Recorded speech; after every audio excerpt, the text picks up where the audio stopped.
Yeah. So let's go ahead and move on to the quick curious question that you have for this Curious week. questions of the day. So last week I asked everybody, or I said I was going to talk about my favorite applications for tracking weight loss and or for exercising, and I decided I'm going to make this a two-parter.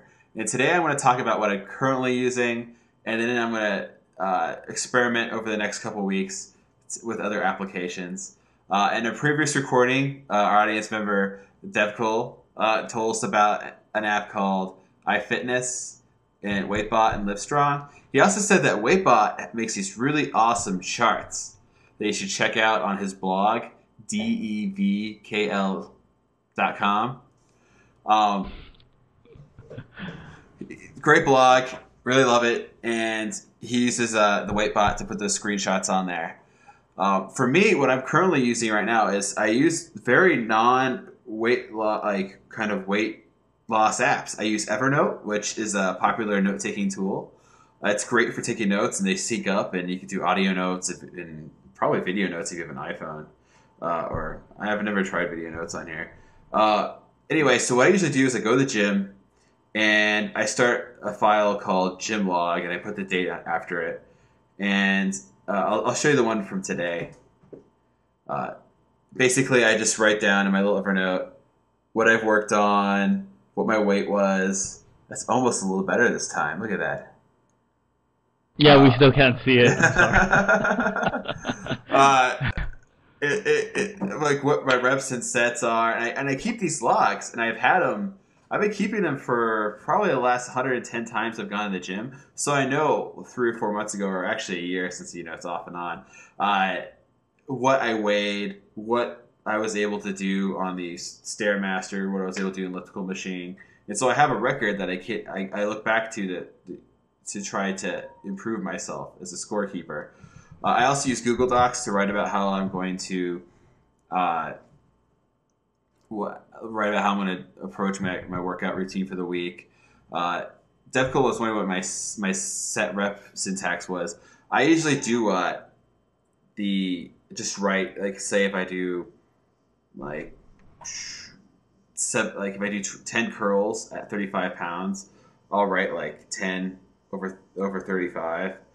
And usually, if I'm doing both arms, I actually do a little star. I have my own little setup, star 2, to say that I did a total of 70 pounds if they're 35 pounds each.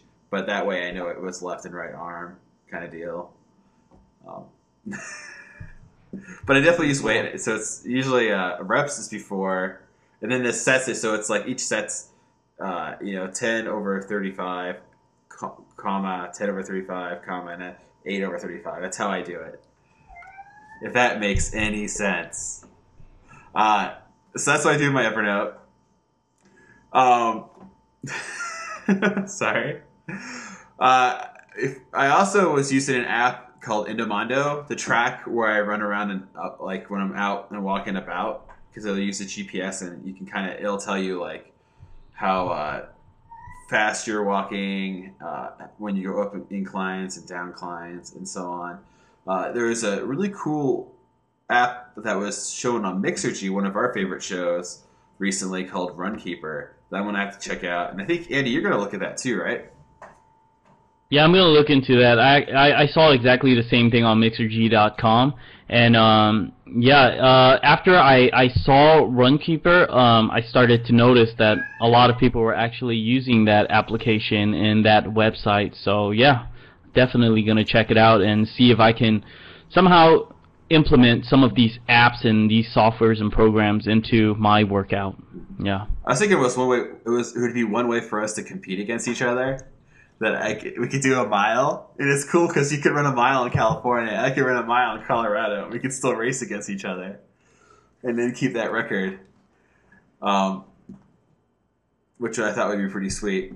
Before I forget, when I talk about the apps the next time we meet together on our next webcast, I was only going to go look at apps that were cross-platform, so they work on iPhone, Android. I was thinking BlackBerry, but nah, I'm just going to go iPhone, Android. they have to be free, and they have to have like a really high star rating. And that's where I'm going to start when I'm going to look at these apps and kind of figure out which ones work best for me.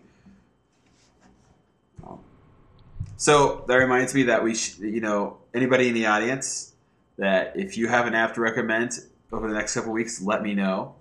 Email us at andyvsdano@gmail.com or tweet us at our andyvsdano. Yeah, definitely. So go ahead. I noticed, Andy, that you don't have a curious question this week. You have something else to kind of present to us. What is it? Yeah, it's just the concept of goal setting, goal as in GOAL, and I just think it's really important, and I wanted to bring it up during this webcast. And goal setting is just important because if you don't know where you're gonna go anywhere, and if you go anywhere, the bad thing about that is that you might be somewhere that you don't want to be. So I have 5 tips for the goal setting that I've kind of put together myself from looking at all the different goal setting tips throughout the web. And the first one is to have a big vision, right?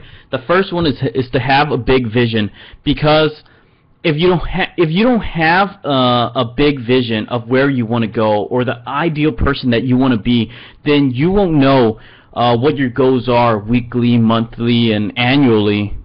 Okay, so by knowing what you want to be eventually, that big picture, then you'll know how to set your goals accordingly along the way. Number 2 is to know your passion, right? And basically, your passion is the thing that's going to motivate you to keep going. And the biggest problem with goal setting isn't writing down your goals. That's something that's easy to do. When you're motivated, you just start writing down what you want to be, what you want to do, what you want to achieve by the end of the year. But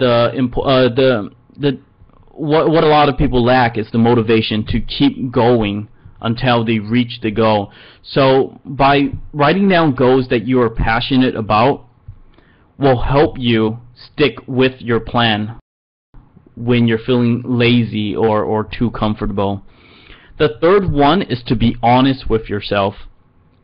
You want to know what your strength and your weaknesses are, and basically you just want to be honest with the goals that you have, because you can write down goals that you're not passionate about, that you don't really care at all about, and you're only writing it down because the media is covering it. You should be prettier, you should have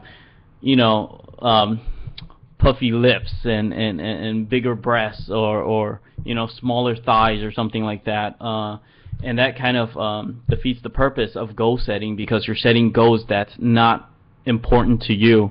And the most important thing about goal setting is it makes you focus on what is most important to you in your life, so that you get away, so that you clear out all the clutter and all the unimportant things that waste your time. The fourth one is to set goals that is yours to achieve. And what that means is that you got to be passionate about your goals.